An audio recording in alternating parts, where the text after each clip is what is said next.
Now, welcome back to Magnetic Effect of Current lesson 16. It is a theory, very important theory. And the whole concept is when a coil carrying current, this is a coil carrying current, when it is suspended in a magnetic field, it experiences a torque, therefore it rotates. Uh, I will explain with this model. And before I go deep into the details of it, let me explain this part. This is more important before you understand it. So what it is, analogy between force and torque. Force is written as F is equal to mass into acceleration. Torque, tau, is equal to I alpha. I is the moment of inertia and alpha is the angular acceleration. And what this says, what this expression says, if m is more, if mass of a body is more, you need more force, more F is required to accelerate it, right? And mass of a body, you can suppose this cap, it may be 10 grams or sorry 2 grams.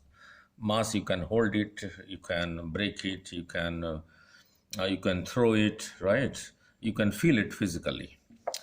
But here, torque, tau is equal to I alpha. I is the moment of inertia, alpha is the angular acceleration. This expression is similar to this. This is in rotational motion, this is in linear motion. And what this expression says, tau is equal to I alpha. If I, moment of inertia is more, then tau required to give angular acceleration is also more. You require more rotational force torque if the moment of inertia is more of a body. For example, if this is a thin rod and if you want to rotate it about this point along the central axis, if this is a thin rod, its moment of inertia about this axis is ml square by 12, and about one end is equal to, if it is rotating like this, it is ml square by 3 that we did in plus 1. So more the moment of inertia, more the value of I, more torque is required to rotate. Now, to give angular acceleration. Now, your linear acceleration is final velocity minus initial velocity over time, or you can write it A is equal to how the velocity is changing with respect to time, dv by dt. Similarly, angular acceleration is final angular velocity minus initial angular velocity over time, or you can write it as alpha is equal to how omega is changing with respect to time. And the force is also rate of change of momentum, where P is equal to mv momentum, m is a constant taken out, dv by dt is acceleration, so mass into acceleration. Similarly here, your torque is equal to rate of change of angular momentum, L, tau. So equivalent of linear momentum is equivalent to angular momentum in rotational motion, and L is equal to I omega.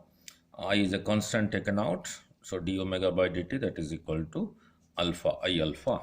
Means in linear motion, m plays the same role as moment of inertia plays the role in rotational motion. More the mass, more force is necessary. More the moment of inertia, more torque is required to give a angular acceleration. Now let me explain you here in this diagram. So from A to B, this black portion is a rod. About this point there is an axis. This rod AB can rotate like this or like this. Now suppose at this end of the rod a force F is applied and this end F force is applied. So this rod AB will rotate about this axis, vertical axis. The rod AB is in the plane of the paper, it will rotate due to this force and this force. So there must be a torque. Now this force F and its perpendicular distance from the axis of rotation, this is the perpendicular, that is equal to b by 2. From here to here is b by 2. So this force into this perpendicular distance is a torque like this.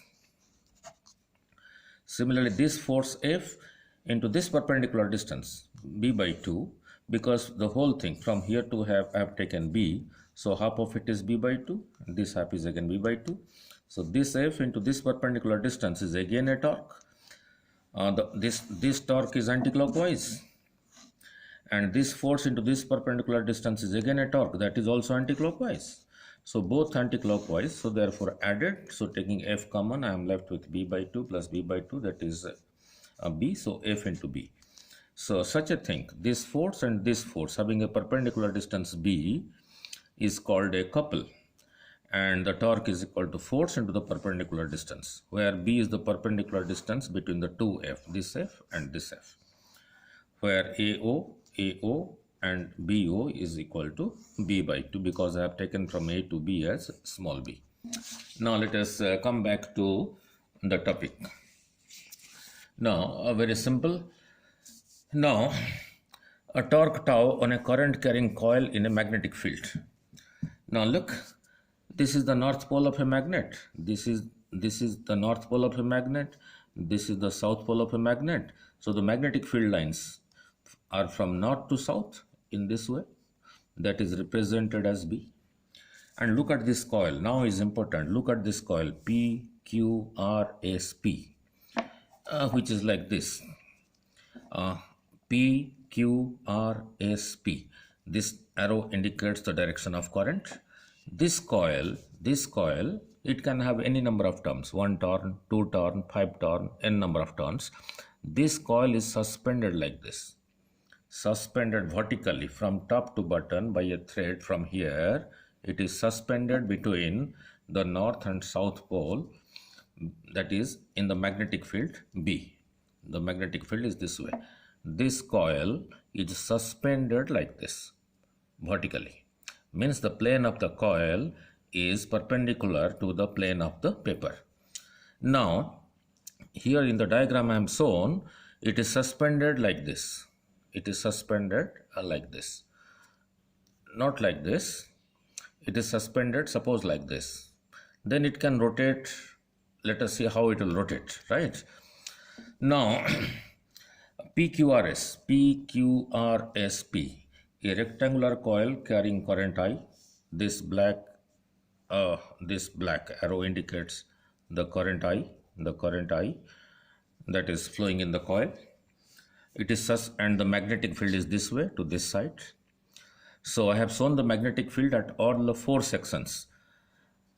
Here, this is the magnetic field. Because the magnetic field is this side, here it is to this way, here it is also to this side, here it is also to this side. Why I have shown at 4 different places, here, here, here and here? Because I have to calculate the force on each branch of the coil. It means I will calculate the force on the side PQ, I will calculate the force on the side QR, I will calculate the force on the side RS, I will calculate the force on the side SP. And we know when a current carrying wire is placed in a magnetic field, it experiences a force F is equal to IL cross P. Right? This expression will be used to find out the different forces. On the side PQ, the force is F1. Why it is to this side? That I will explain. On the side QR, the force is F2 to this side. Means downward. On this side RS, the force F3 is to this side. On the side PQ, the force F1 is to this side. On the side QR, this force F2 is vertically downward. On the side SP, the force F4. On the side SP, the force F4 is vertically upward. That I will explain. Now, let from P to Q is same thing as from R to S, that is equal to length of the coil. From Q to R and from S to P, Q to R from S to P is let it be B, that is the breadth of the coil, right? Now, I will come back to this diagram. Now, when it is required, so the area of the coil is length into breadth, which I will represent L into B, I will represent it as capital A, area of the coil. Theta is equal to angle between the plane of the coil and the magnetic field B. This is important. Theta is the angle between the plane of the coil and the magnetic field. Look, the magnetic field is this way. This coil, which is hanging like this, if I am holding it like this, then the plane is like this. If I am holding it like this, then the plane is like this. So theta is the angle between the plane of the coil and the magnetic field. Now look at the plane of the coil, PQRSP, in a slanting manner, like this. This is the plane of the coil. PQRSP is the plane of the coil which is hanging in a slanting manner, and magnetic field is this way. So this angle is theta. So theta is the angle between the plane of the coil and the magnetic field, which I have shown it here. Alpha I will explain later on. We know force experienced by a wire carrying current when placed in a magnetic field is F is equal to IL cross B.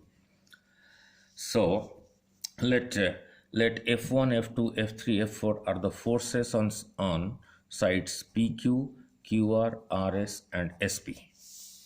Let on the side PQ the force is F1, on QR is equal to F2, on RS is equal to F3, on SP is equal to F4.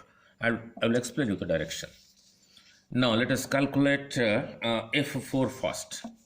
How this F4 is vertically upward. Now look, using this expression, F is equal to IL cross B. F4, this is the formula, same thing as this. I am calculating this force F4 on the side SP. From S to P is the length. So I is I. For L, I write from S to P, and the cross product of that with B. Now the I remains I. This is the cross product of two vectors. The first magnitude of this, sine of the angle between them. Magnitude of this is SP. That is from here to here. That is the breadth of the coil. And magnitude of B is B. And how the angle between SP and B is 180 minus theta. That is important. Look, SP is to this side, B is to this side. This angle is taken as theta. That is angle between the plane of the coil and the magnetic field. So this remaining angle from here to here will be 180 minus theta. SP is to this side because the direction of I is to this side. So IL is to this side.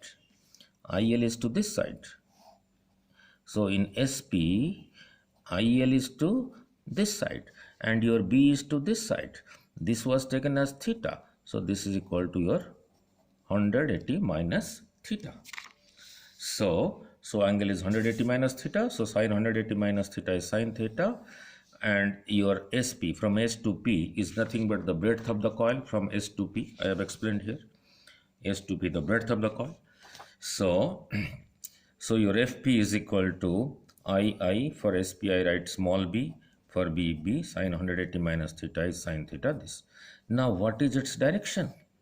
Then comes the cross product, right? The direction of this force will be the direction of the cross product of these two vectors. Now look, this coil PQRSP is not lying like this. It's actually lying this, like this. So from S to P, SP is this way. Now is this way. SP is this way. And the magnetic field is to this side.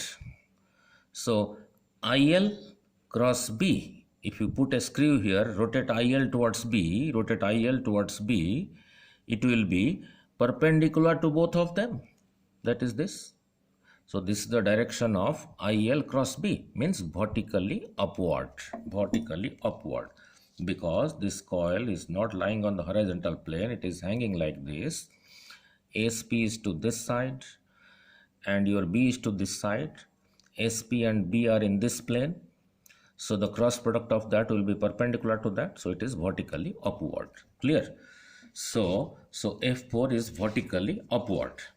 So upward in the plane of the coil, vertically upward. Now then come back to F2. That is the force on the side QR. The magnetic field is this way. For the side QR, I is going to this side. Means IL is to this side. This is your Q, this is your R, and your magnetic field is to this side. So angle between IL and B this is the angle. So IL cross B, if you put a screw here and rotate it like this, it will be vertically downward. So this is your QR. This is your QR lying like this. So IL is this way and your B is to this side. B is to this side. So IL cross B will be vertically downward, right? So that is F2 is vertically downward. IL cross B, II length, that is from Q to R, is B. QR cross B. So magnitude of this, angle between this and this is equal to theta.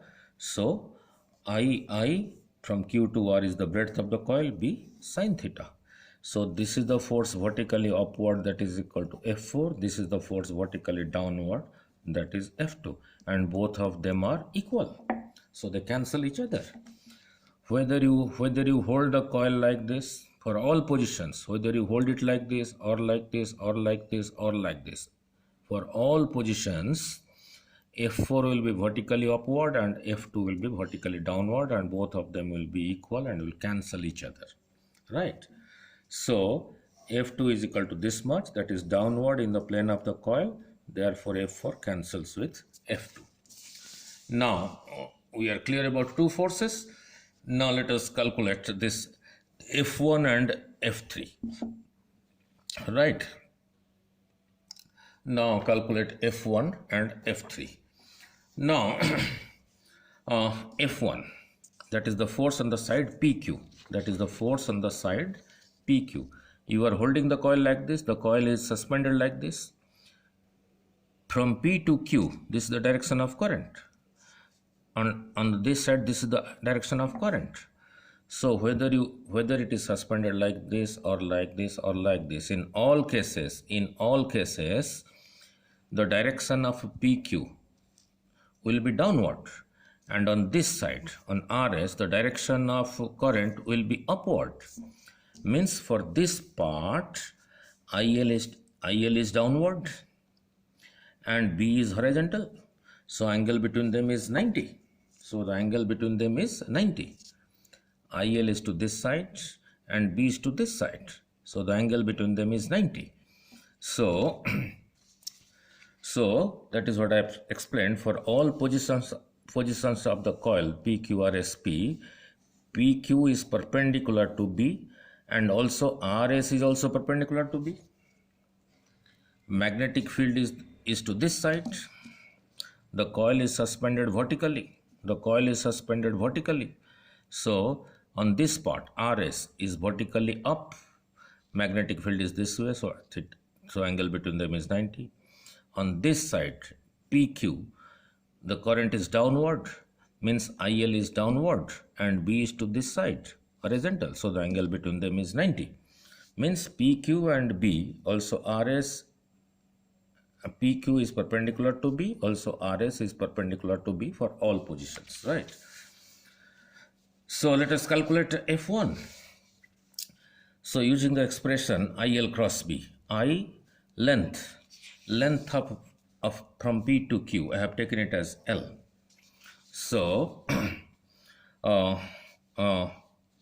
I PQ, the length is taken as L, its magnitude PQ, magnitude of a B, angle between them, this and this I explained 90, so sin 90, PQ is equal to L, sin 90 is equal to 1 is ILB. Now, so this F1 is equal to ILB, which I write in equation 4, it is always pointing towards your back side. Look, IL is to this side, for the side PQ, IL is to this side, magnetic field is to this side. So IL cross B, if you put a screw here and rotate, the screw will come to this side towards your back for all positions. So it is always pointing towards your back. Now similarly, let us find out F3, that is this force on the side RS. RS is pointing vertically upward. The magnetic field is to this side. So the angle between them is also 90. So your F3 will be using the expression, force expression, F is equal to IL cross B, which we derived in previous lessons. I, length of RS, because we are calculating the force on RS. B, angle between magnitude of this, angle between this vector and this vector is 90, sine 90 is 1, and from R to S, from here to here was the length of the coil. So for RS I put L, sine 90 is 1, so your F3 is this much. So, and this is always, this F3 which is equal to ILB is always pointing towards your front. How? On this part from R to S, current is this way, so IL is this way, but this coil is hanging like this, so IL is vertically upward, and the magnetic field is to this side, So if you put a screw here, rotate IL towards this, it will be pointing to this side. IL cross this B will be pointing to this side, means towards your front. So F3 always towards your front. So these two forces F4 and F2 cancel, and F1 and F3, we are left with this force and this force. Let us see if they have a perpendicular distance between them, then they will experience a torque. Now look. Now, if the coil is hanging like this, on this side the force is this way towards your front, and on this side the force is towards your back. So both the forces, if the coil is hanging like this, this force, this force and this force, they are in the same line. There is no perpendicular distance. If you are holding the coil like this, not like this, if you hold it like this, there will be a perpendicular distance between the two forces F2 and F4. If you hold it like this, on this side the force is to this side, and on this side the force is to this side, so there is no perpendicular distance between this force and this force. The moment you hold it like this, on this side the force is on this side. That is why I am explaining here, because the coil is hanging in a slanting manner. This part from P to S is this part. On this side, S side, the force is F3 towards your front, and on this side the force is towards your back, which I explained. So if this coil is hanging like this, then between this force F3 and this force F1, the perpendicular distance is this. If the coil is hanging like this, then both the forces are acting on the same line. There is no perpendicular distance. For a torque to be applied, we need a perpendicular distance between the two equal forces. So since the coil is hanging in a slanting manner, this force and this force have this much perpendicular distance. From P to S, I had taken it as small b. This is the magnetic field B. This angle is theta. It was given, therefore this angle is also theta. Now if you produce this line and this line, they meet here. So this is equal to 90 degree. So the perpendicular distance between F3 and F1 is this much. In this right angle triangle, by taking cos theta, that is base over hypotenuse, and cross multiplying, you get TS is equal to B cos theta. So B cos theta is the perpendicular distance between F1 and F3. B cos theta. Therefore, the perpendicular distance between F1 and F3 is from S to T, that is equal to B cos theta. So we have two equal forces. There is a perpendicular distance. So the torque is equal to the force times the perpendicular distance. That is what I explained in the first page. The force, either of the force into the perpendicular distance was the torque. So your torque is equal to Oh, the perpendicular distance times the force ILB. Now I put L with B, length into breadth becomes the area of the coil A. So IAB cos theta is your torque, where capital A is equal to length into breadth, that is the area of the coil. If this coil has n number of turns, I have shown a single turn here. One turn. If there are n number of turns, 1, 2, 3, so on, n number of turns, then each turn will experience a torque. So the total torque will be, this is due to a single turn. So if it has n number of turns, then the torque will be n times this, NIAB cos theta. Right. Now, then the final part, now is interesting. Now, this is the plane of the coil, PQRSP. This was the direction of B, this angle was theta. And the plane of the coil, we know area is a vector quantity. Let this N is a normal. Let this is the plane of the coil. So, this is the normal to the plane of the coil. If you are holding the coil like this, then the normal will be to this side. If you are holding the coil like this, then the normal will be upward. If you are holding the coil like this, then the normal will be like this. Since the coil is hanging in a slanting manner, the normal will be not to this side, it will be to this side. Normal to the plane of the coil. Let capital N is equal to normal to the plane of the coil, which makes an angle alpha with B. This N is the normal to the plane of the coil that makes angle alpha. So theta plus alpha therefore is equal to 90. So theta is equal to 90 minus alpha. So cos theta is cos 90 minus alpha, that is equal to sin alpha. So for cos theta I can put sin alpha. This is the expression I derived, torque. NIAB cos theta. So for cos theta now I will put sin alpha. So your torque becomes NIAB sin alpha. Now this quantity NIA, this quantity written as M, is called the magnitude of the magnetic dipole moment of a coil carrying current, which we'll study in magnetism. So the torque is equal to magnetic moment B sin alpha, and this is in the cross product form. So this is equal to M cross B, right? So this is equal to M cross B. So that is what it is all about. I hope it is clear, although it's a lengthy video. So I hope it is clear. Now you must remember this expression, and you must also remember this expression. This expression will be used in a moving coil galvanometer. Here, let me explain you once more.